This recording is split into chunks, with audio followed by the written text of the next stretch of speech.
Pulando aqui, quando a gente vai falar da hidrografia, né?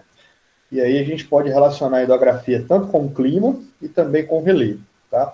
Com o clima, a gente pode pensar que alguns rios têm sua fonte de abastecimento ligada à questão da chuva e também ligada à questão de degelo de geleiras, tá? E uma outra fonte de abastecimento de rios são os aquíferos, né? Os lençóis freáticos. Então, os rios, eles têm três fontes de abastecimento: chuva, degelo e aquíferos, tá? Então, na Europa, a gente tem rios que têm regime misto, né? Tanto aquífero, tanto degelo, tanto chuva. E boa parte da Europa tem rios perenes, tá? Rios permanentes, rios que não secam nunca. Assim também como a gente tem rios na Europa que vão ser congelados no inverno, né? Principalmente nessas áreas de clima mais frio, né? A Rússia, a Escandinávia aqui, a gente tem essa situação, né? Inclusive tem lugares aqui que você pode, por exemplo, no inverno patinar em cima de um rio, né? A gente viu isso ano passado quando a gente falou do Rio São Lourenço no Canadá, né? Que durante o inverno as pessoas vão trabalhar patinando em cima do rio. No verão elas vão dentro de barcos, né? Que vão navegando no rio. Então, esse é um panorama geral. Uma outra questão importante para lembrar dos rios da Europa, é uma questão que é muito cobrada, é sobre o aproveitamento dos rios da Europa. Então, a Europa ela tem uma característica de ter o relevo predominantemente em planície, né? Então, a gente tem aqui, tirando essas áreas aqui de altas altitudes, de planaltos e montanhas, nessa parte amarronzada, amarela aqui, boa parte da Europa está dentro de planície. Então, o que acontece, galera? Aqui nós vamos ter rios em planícies, rios que geralmente não são muito utilizados para hidrelétricas, para geração de energia, porque eles não têm força mecânica, tá? Então não é interessante para gerar energia, e aí a gente até falou disso, né? É por isso que alguns países da Europa, diferente do Brasil, para gerar energia elétrica, utiliza-se muito usinas nucleares em vez de hidrelétricas, né? Então, diferente do Brasil, 80% da nossa energia elétrica é derivada de rios. Na Europa, a maior parte é decorrente de usinas nucleares e termoelétricas. Alguns países, como é o caso da Rússia, né, tem até algumas hidrelétricas em especial, mas é um pouco limitado, tá? Em algumas regiões aqui a gente pode ter mais ao sul também. Um outro detalhe importante é o aproveitamento econômico. Então, além da questão da geração de energia, que a gente falou que não é muito interessante, os rios da Europa eles são muito utilizados para navegação. E isso tem a ver com o quê? Com o seu relevo mais plano. Então, se eu não gero energia elétrica, eu tenho a vantagem de poder utilizar o quê? Os rios para produzir sistema fluvial de transporte, né? Então, você tem rios que são muito utilizados para poder transportar produtos, como é o caso, por exemplo, da bacia do rio Ruhr, na Alemanha, né, que passa nas regiões mais industrializadas da Europa, na região de Hamburgo, por exemplo, né? Você tem um rio Reno, que nasce aqui no centro da Europa e vai em direção ao porto de Roterdã, né? Você tem o rio Volga, que também é muito utilizado para transportes, entre outros aí. Então, a característica do relevo da Europa vai influenciar positivamente, né, na possibilidade de você integrar a Europa também com sistemas fluviais de transportes.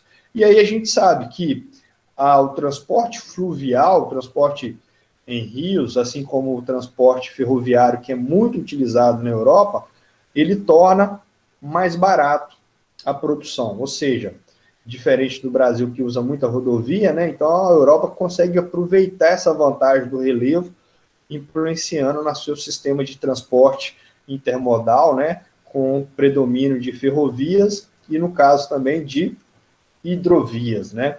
Vale lembrar que algumas hidrovias elas são interligadas. Então, por exemplo, você tem um rio que eles constroem uma obra de engenharia para ligar um rio ao outro, né? Então, você tem essas intervenções humanas que acabam favorecendo aí o sistema de escoamento de produtos e serviços da Europa.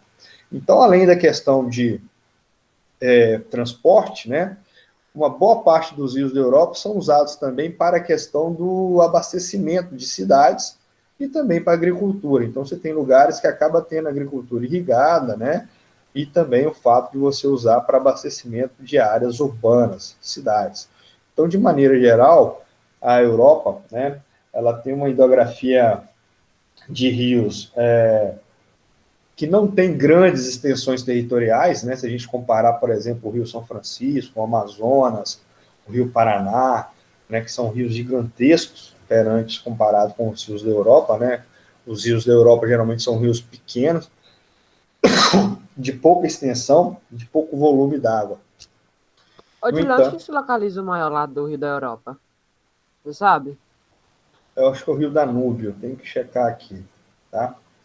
Não me lembro com exatidão não, mas não, o Rio Volga, melhor dizendo. O Rio Volga é o maior rio da Europa, tá? Fica mais para o leste aqui, entre Rússia, Alemanha, tá? Pega mais essa porção aqui nordeste aqui da Europa, tá? É o Rio Volga. Tá até aí no livro de vocês aí na página 91, tá? Que pega aqui nesse planalto aqui, ó, Planalto de Valdai, nessa região aqui.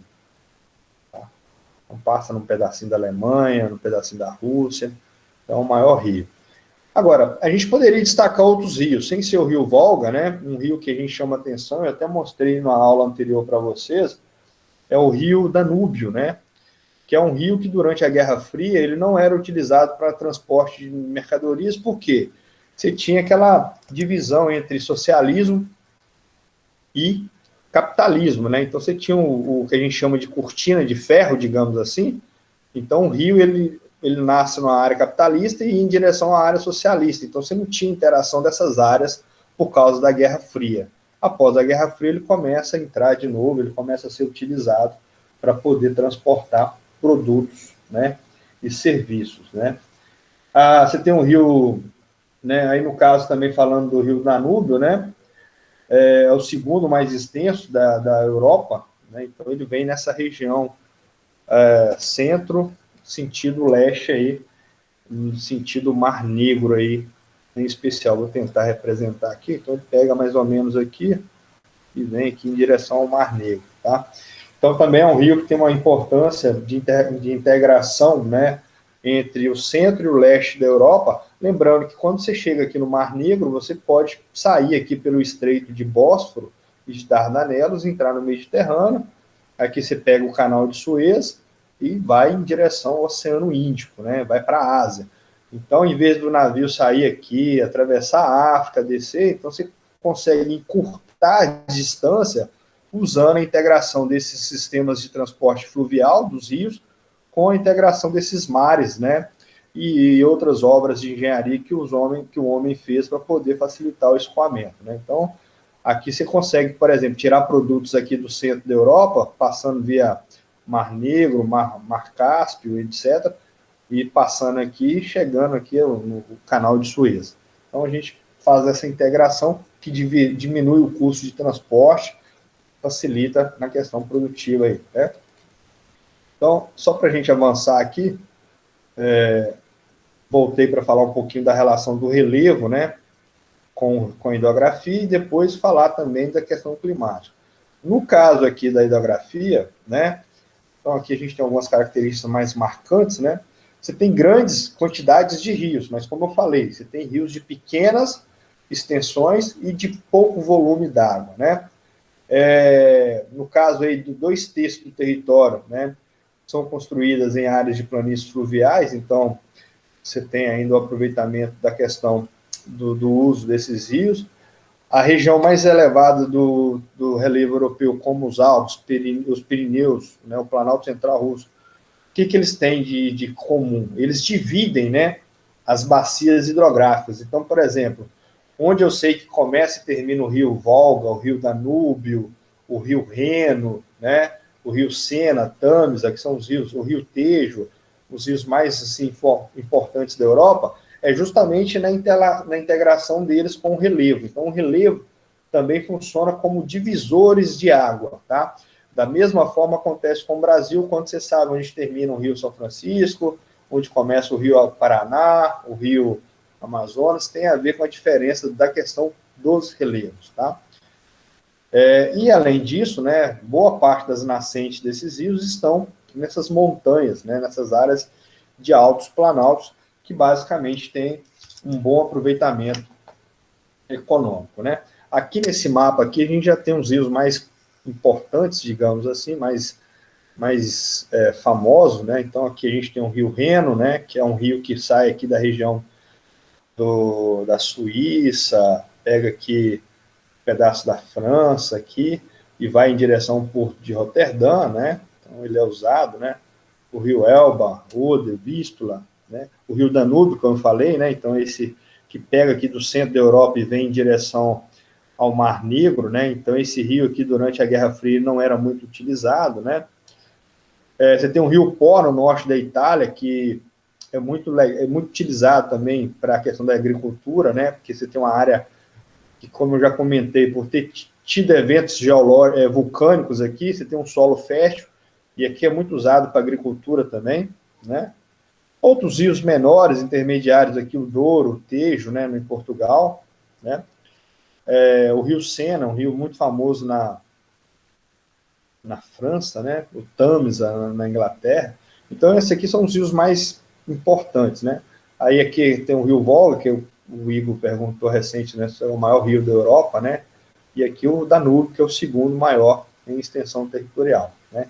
Então, às vezes acontece de você ligar um rio ao outro com obras de engenharia, né? Você constrói um canal, né, que permite a passagem de um navio e tal, e aí você consegue, por exemplo, sair da Alemanha, trazer um barco até aqui, fazer ele chegar e sair aqui pelo Oceano Atlântico, em vez de ele dar essa volta. Então, a Europa aproveita muito bem essa condição natural do seu relevo e da sua hidrografia e utiliza isso, né, em benefício próprio para a questão econômica, porque, como eu falei, é uma forma de você diminuir os custos de trabalho, de produção por causa do transporte fluvial, né? Então, aqui a gente tem essa situação. Uma coisa que chama atenção também para a gente encerrar aqui é o fato de que boa parte desses rios, né, terem sido degradados do ponto de vista ambiental a partir da Revolução Industrial, né? No entanto, hoje se tem uma política muito grande de tentar melhorar a qualidade ambiental, né? Então, na página 92 do livro, aí tem aí um texto, né, que fala sobre a recuperação dos rios da Europa, né? Então, hoje, muitos desses rios que antes eram poluídos pra caramba, eram verdadeiros esgotos a céu aberto, hoje eles foram tratados, né, eles foram recuperados, e hoje eles são densamente utilizados para a questão ambiental, para a questão do turismo, né? Então, você tem lugares hoje, por exemplo, nas margens do Rio Sena, que no verão os franceses vão lá tomar sol, vão andar de bicicleta, vão fazer alguma atividade esportiva, né? Você tem o próprio Rio Volga, que também tem uma parte dele que é muito limpo, que permite fazer prática de esporte, também a questão ambiental, principalmente na questão de preservação de peixes, né, espécies aquáticas, entre outros. Então, a Europa já está um passo bem adiantado em relação a gente na política da preservação ou recuperação de cursos d'água, principalmente na questão dos rios que passam em áreas urbanas, né? E uma das formas que eles atingiram esse patamar é trabalhando a questão de tratar o esgoto, né? Criando estações de tratamento de esgoto, criando uma política mais rigorosa sobre as indústrias, de não deixar jogar os dejetos industriais nos rios, né, fazendo um tratamento de efluentes, por assim dizer, e aí, com o passar do tempo, alguns rios foram muito bem trabalhados e hoje eles acabam sendo valorizados pela questão ambiental também, né? Então, é um exemplo que talvez a gente poderia copiar da Europa e praticar, introduzir aqui no Brasil também, tá? Então, aqui a gente trabalhou a questão hidrográfica e encerramos a parte dos aspectos naturais